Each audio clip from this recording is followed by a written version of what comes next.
Good morning, students. This is my second lecture on determinant. This lecture based on properties of determinant. Properties of determinant. So first property of determinant is determinant of A equals to determinant of A transpose. You know that we can find out determinant of only square matrix. So according to this property, if you find out determinant of matrix A, then its value, and if you find out the determinant of matrix A transpose, then its value, both the values are same. Means if you take if matrix A, if you take a matrix A as 1, 2, 3, 4, if you take matrix as A as matrix 1, 2, 3, 4, then determinant A equals to determinant 1, 2, 3, 4. So what is the value of this determinant? Principal diagonal minus second diagonal. So it is 4 minus 6. It is minus 2. Okay. So determinant A is minus 2.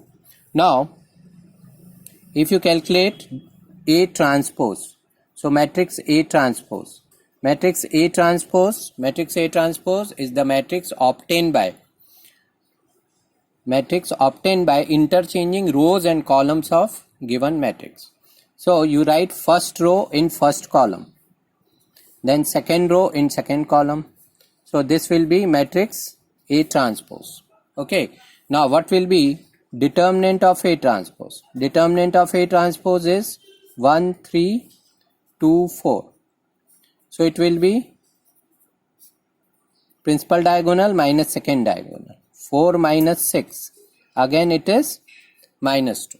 Okay. So you can say that determinant of A equals to determinant of A transpose. Actually you can prove it by taking determinant A as a standard determinant. You know, standard determinant means you can take if determinant A as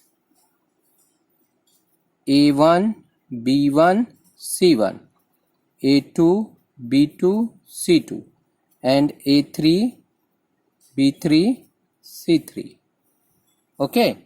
Then determinant of A transpose,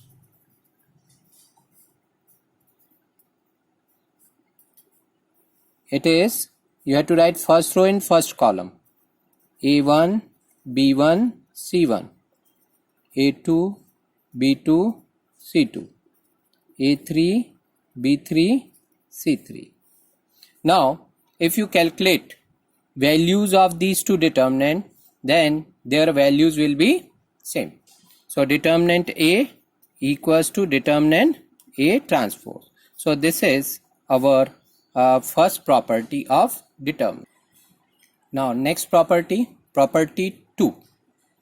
So according to this property, if any two rows or columns of a determinant are interchanged, then sign of the determinant changes. Okay. For example, if you take delta equals to this determinant, first row is A1, A2, A3, second row is B1, B2, B3, and third row is C1, C2, C3. Okay. If you interchange R1 and R2, so then we will write R1 interchange by R2. If we apply this operation on the determinant R1 interchange by R2, then the new determinant. Okay. So let us take new determinant as delta 1. So delta 1 will be R1 interchange by R2, B1, B2, B3, A1, A2, A3, and C1, C2, C3. So according to this property, delta 1 is equal to minus delta. So if you interchange two rows, then the sign of determinant will be changes. Similarly, if you interchange two columns, then also you will get one minus sign. Okay, so we will see this property by applying on some determinant. Okay, example. So let delta equals to, if you take this determinant 1, 2, 3, 4. Okay, then what is the value of delta? Value of delta is 4 minus 6 minus 2. Now if you apply R1 interchange by R2, okay, then new determinant delta 1, if you interchange R1 and R2, it will be 3, 4, 1, 2. So it will be 6 minus 4. Delta 1 is 6 minus 4. 6 minus 4 is 2. Now you can see this is 2 and this is minus 2. So delta 1 is minus of delta. तो एक बार अगर हम change करेंगे तो एक minus sign आएगा. If you make n changes, okay, if we interchange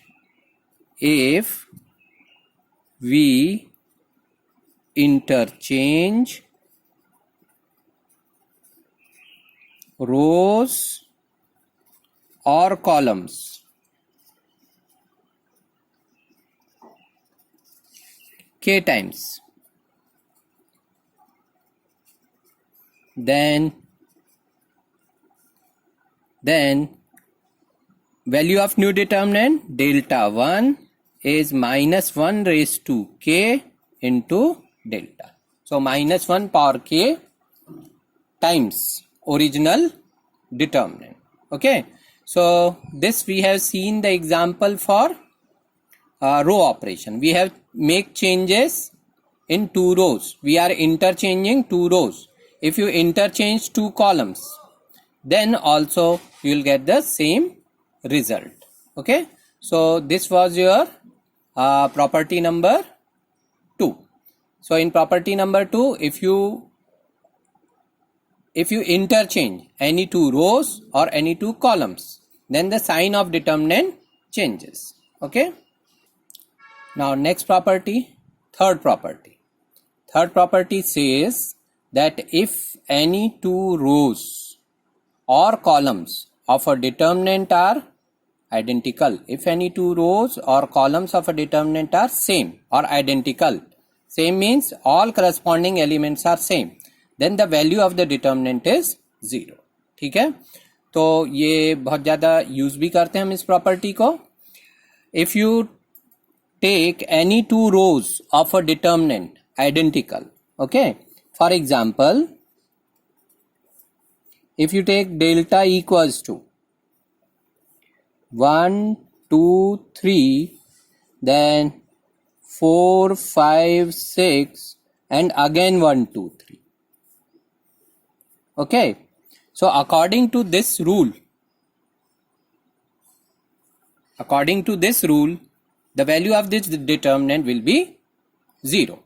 Okay, now if you apply previous property 2 in this determinant, and if you interchange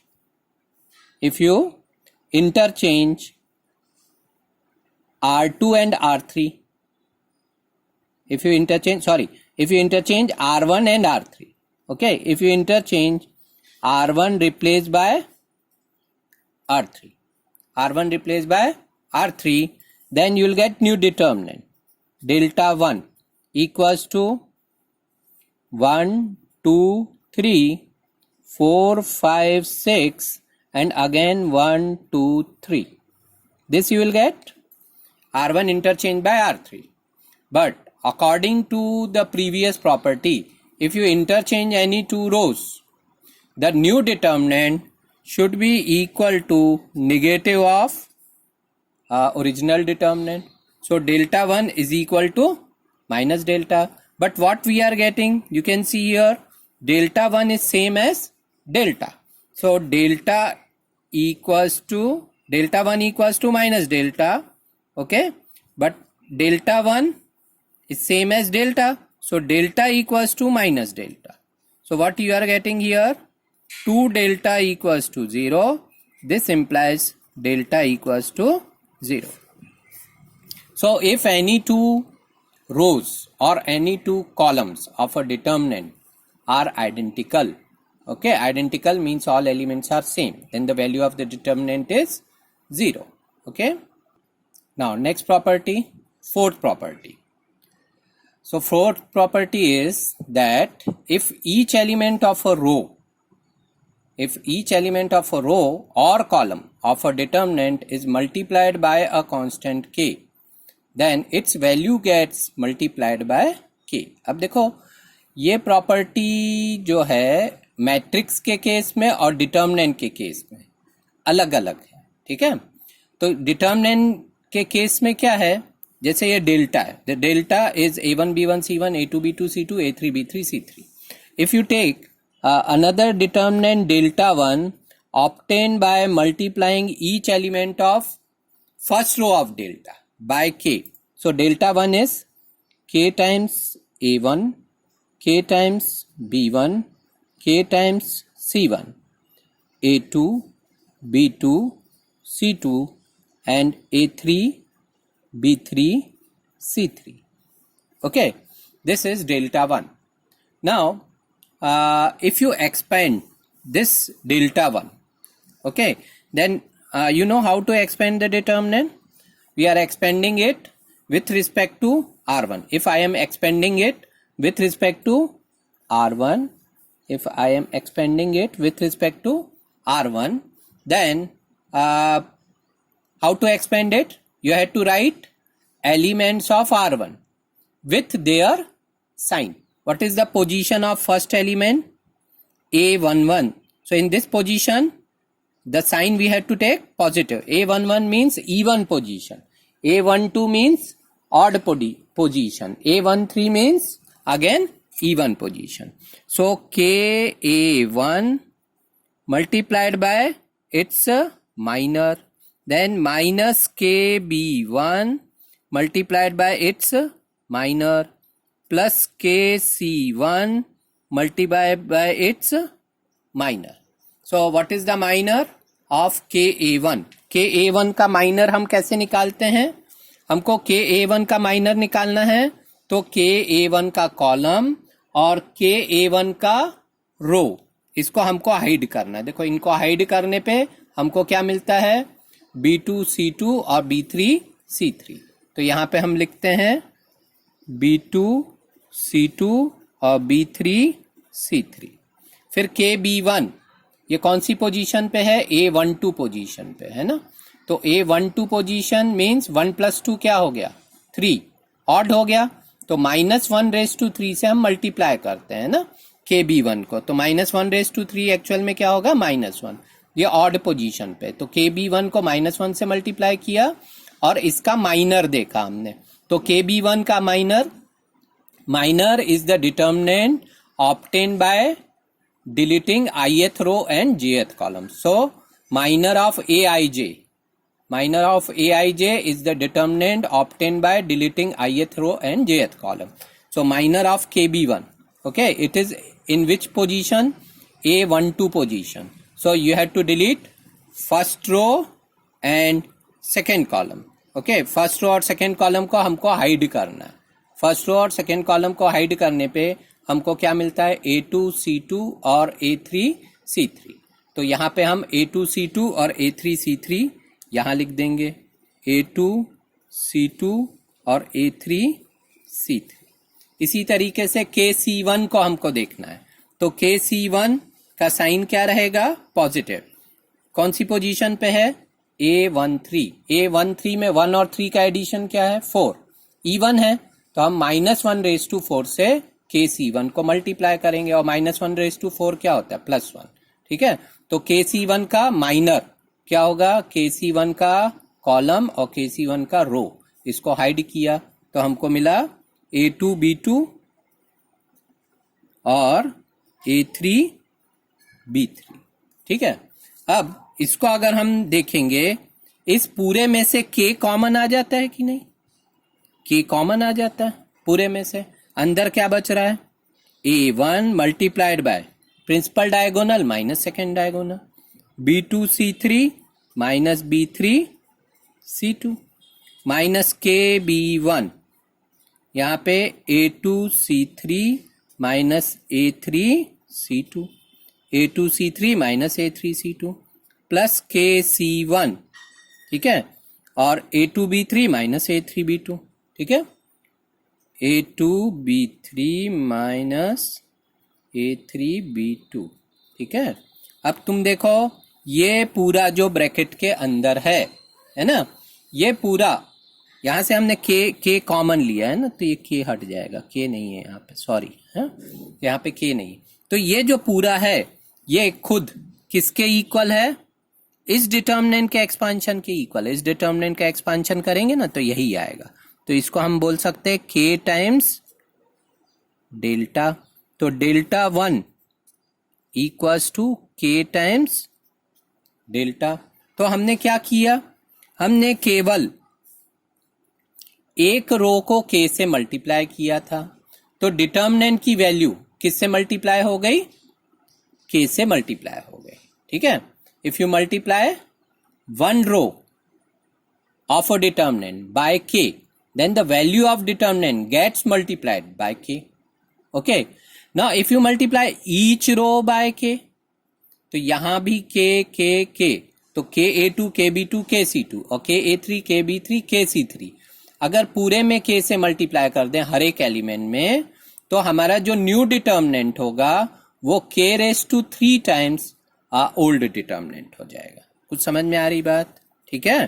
तो यहाँ पे अगर हमने क्या कर दिया, डेल्टा 1 को हमने ले लिया ka1 kb1 kc1, ठीक है, फिर ka2 kb2 और kc2, ka3 kb3 और kc3, तो ये हो जाएगा k⁻³ टाइम्स ओरिजिनल डिटर्मिनेंट, ठीक है।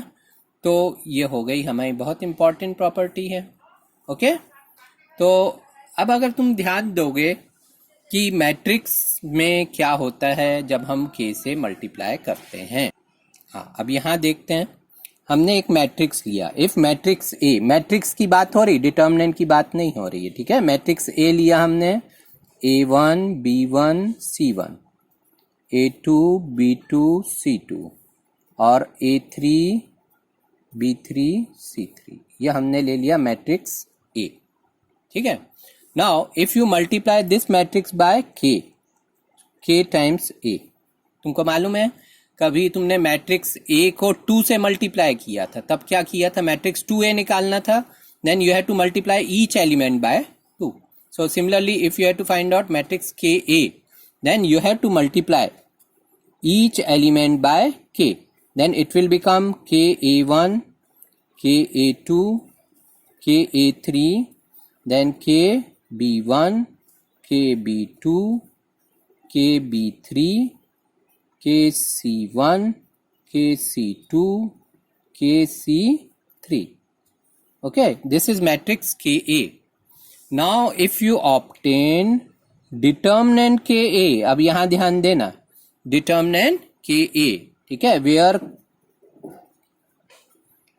K is a constant. Okay, now if you obtain determinant K, then it will become Ka1, Ka2, Ka3, kb1, kb2, kb3, kc1, kc2, kc3, ठीक है। अब देखो डिटर्मिनेंट में हमने क्या बोला था कि हर एक रो में से एक के बाहर आ जाएगा, ठीक है, हर एक रो में से। मैट्रिक्स में क्या होता है? मैट्रिक्स में अगर हम k से मल्टीप्लाई करेंगे तो हर एक एलिमेंट में k से मल्टीप्लिकेशन होगा, पर डिटर्मिनेंट जब हम लेंगे तो एक रो में ही k से मल्टीप्लाई करने पे डिटर्मिनेंट k से मल्टीप्लाई हो जाता है ना। तो डिटर्मिनेंट k a में हर एक रो में से एक k बाहर आएगा, तो ये बन जाएगा k⁻3 और a1 a2 a3 b1 b2 b3 c1 c2 c3। तो अभी अगर तुम देखोगे तो ये है k⁻3 और डिटर्मिनेंट a, ठीक है। So determinant k a equals to k⁻3 determinant a। तो अब ये अगर तुम ध्यान दोगे कि k⁻3 क्यों हुआ, k⁻3 इसलिए हुआ because the matrix which we have taken was of order 3 cross 3. Okay, if you have taken matrix of order 3 cross 3, then when you calculate k times a, then you have to multiply each element by k, and when you take determinant ka, then we have 3 rows, so from each row you will take 1 k common, so you will get k⁻3 then determinant of a. So in general if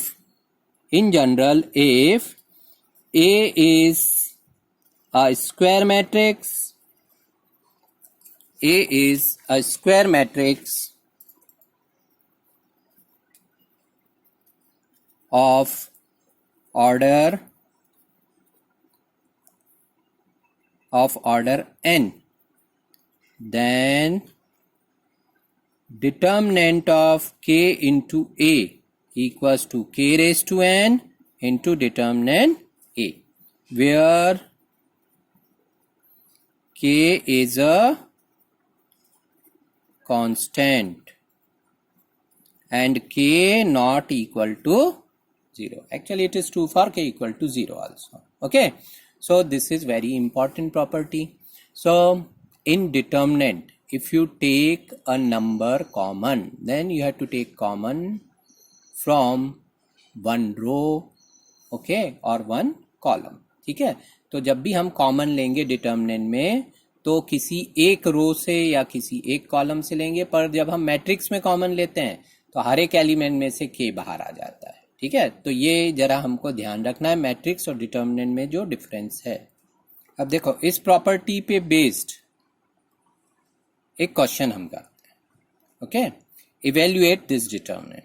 अब देखो इस determinant को अगर हमने expansion से solve किया तो हमारा कैलकुलेशन बहुत ज़्यादा बढ़ेगा, है ना।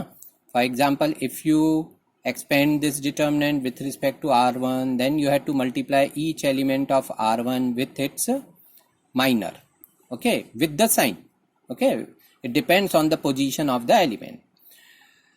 तो ये कैलकुलेशन बढ़ेगा, है ना। 102 मल्टीप्लाइड बाय इसका कॉलम और रो को हाइड किया, फिर 3 4 3 6 ये वाला डिटर्मिनेंट लिया, फिर -18 लेंगे उसका कॉलम और रो हाइड करेंगे, और 1 4 17 6 वाला डिटर्मिनेंट लेंगे, फिर +36 लेंगे इसका कॉलम और रो हाइड करेंगे, 36 को मल्टीप्लाई करेंगे 1 3 और 17 3 वाले डिटर्मिनेंट से, ठीक है। पर अब देखो हम इसमें प्रॉपर्टी यूज करते हैं।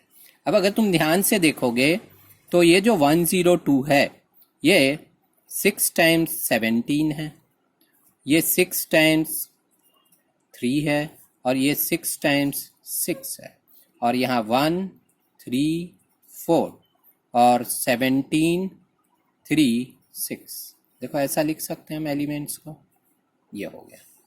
अब देखो लास्ट प्रॉपर्टी से हम इस रो में से एक 6 कॉमन निकाल सकते हैं ना, पूरी रो से एक 6 बाहर आ जाएगा, कॉमन आएगा, तो ये हो गया 17 3 6, फिर 1 3 4 और फिर से 17 3 6।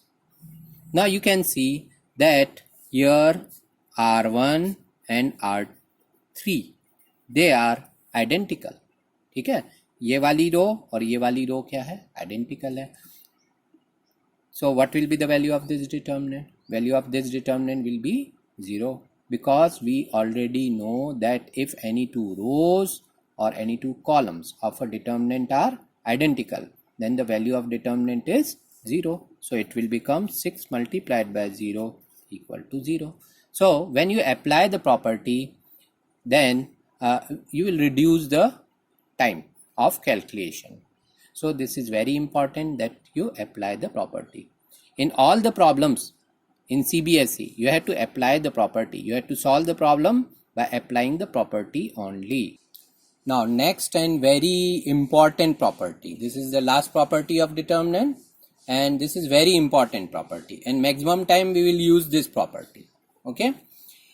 If each elements of a row or column of a determinant, the equimultiples of corresponding elements of other row or column are added, then the value of determinant remains the same, or the value of determinant remains unchanged. ठीक है, जैसे ये हम लोगों ने जब रो transformation किया था ना, तो इसको यूज किया था इसी तरीके से. ठीक है, जैसे यहाँ पे हमने क्या किया, एक डिटर्मिनेंट लिया delta. Delta equals to A1 B1 C1, A2 B2 C2, A3 B3 C3. ये हो गया डेल्टा.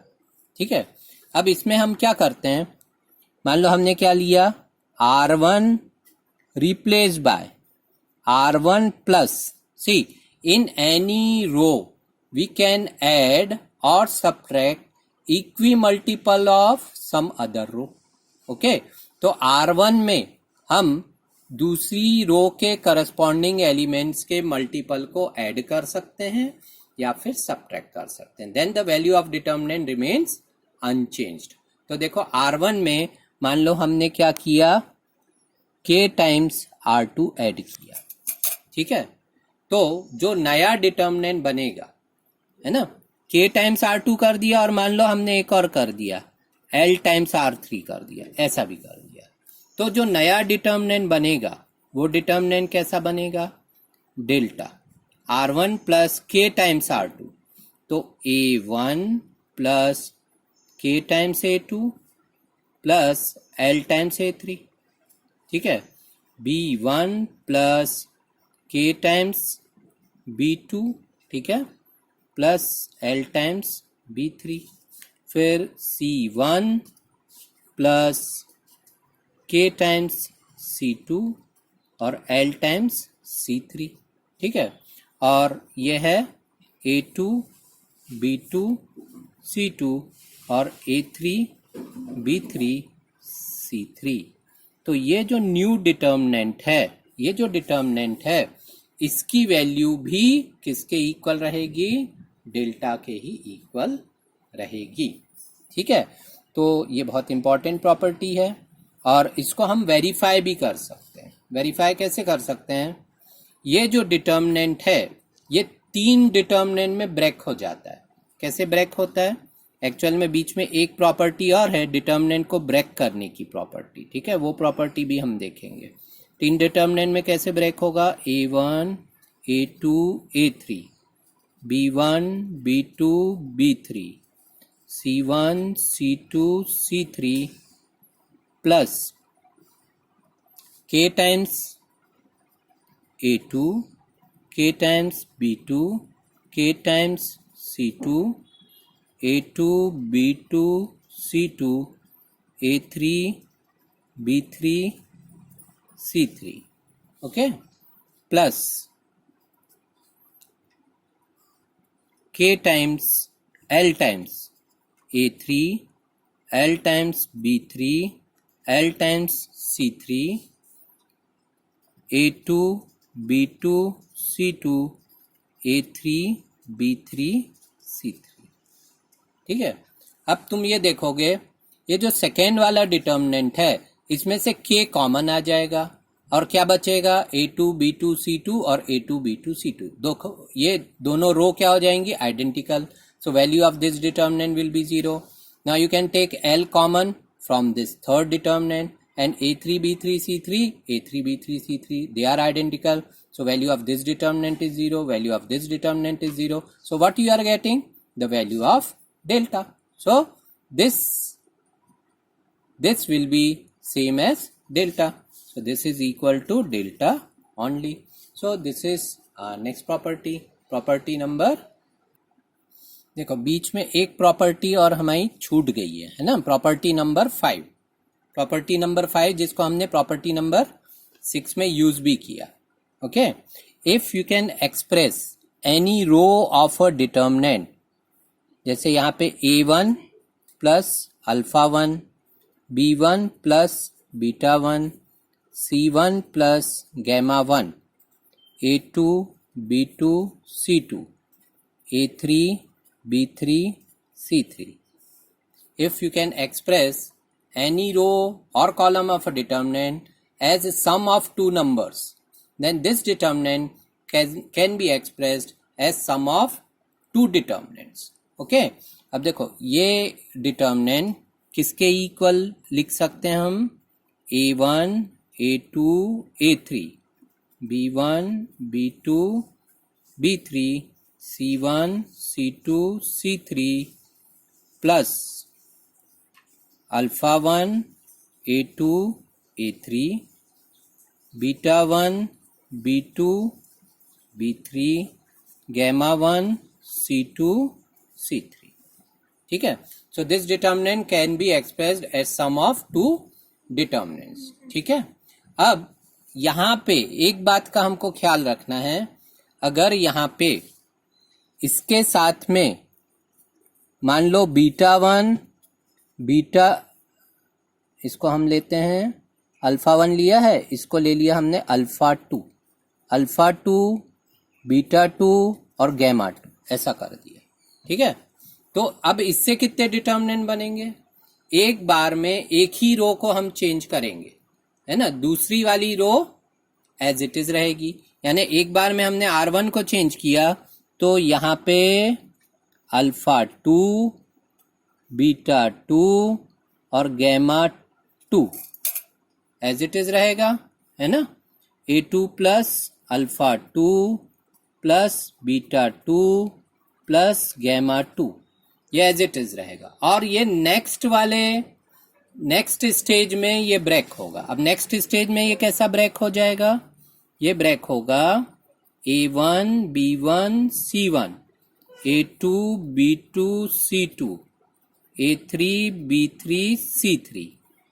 इस डिटर्मिनेंट से हमको दो डिटर्मिनेंट मिलेंगे, है ना, एक ये वाला और दूसरा मिलेगा a1 b1 c1, alpha 2 beta 2 gamma 2, a3 b3 c3. ठीक है, ये किससे मिला हमको, ये वाला डिटर्मिनेंट ब्रेक हुआ यहाँ पे और यहाँ पे. फिर ये वाले डिटर्मिनेंट को भी ब्रेक करना है तो प्लस ये वाला भी ब्रेक होगा, दो पार्ट में, है ना. तो इसका पार्ट क्या होगा, इसका पार्ट होगा प्लस में है, प्लस अल्फा 1 बीटा 1 गैमा 1, फिर a2 b2 c2, a3 b3 c3 plus alpha 1 beta 1 gamma 1, फिर अल्फा 2 बीटा 2 गैमा 2 और a3 b3 c3.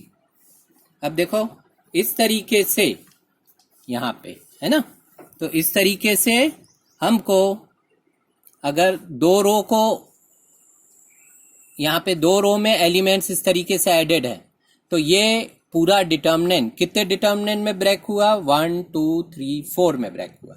अगर थर्ड रो में भी एलिमेंट्स रहेंगे तो ये फिर third row as it is हर एक में रहेगी और फिर हर एक डिटर्मिनेंट फिर से दो दो में ब्रेक होगा और इस तरीके से 8 डिटर्मिनेंट बन जाएंगे. ठीक है, तो ये प्रॉपर्टी ये इम्पॉर्टेंट प्रॉपर्टी हमारी.